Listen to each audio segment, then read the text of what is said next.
मनेन्द्रगढ़ जिला के चिरमिरी मां नवरात्रि के मौका मां दुर्गा पंडाल और देवी मंदिर डहार ले गरबा के होवत है आयोजन। स्वास्थ्य मंत्री श्याम बिहारी जायसवाल हा अपन परिवार संग होइन शामिल।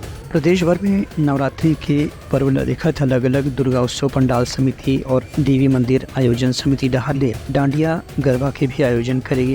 यही सिलसिला में मनेन्द्रगढ़ चिरमिरी भारतपुर के जिला मुख्यालय मनेन्द्रगढ़ में भी अलग अलग दुर्गोत्सव समिति में डहार ले गरबा के आयोजन करे जाते हैं, जिसमें भक्तवन देर रात तक आनंद पाते हैं। मनेन्द्रगढ़ चिरमिरी भारतपुर के चिरमिरी क्षेत्र के गोदरी पारा में भी रास गरबा महोत्सव के आयोजन करेंगे। इमा स्वास्थ्य मंत्री श्याम बिहारी जायसवाल भी अपन परिवार के सदस्य में शामिल हुए। उनकर कहने जैसे कि चिरमिरी में नवरात्रि की परंपरा काफी पुराना है। सगे संग रास गरबा महोत्सव के आयोजन से यहाँ प्रदेश की संस्कृति ला एक नवा किस्म के ऊंचाई मिले है। ब्यूरो रिपोर्ट उतलंगा न्यूज।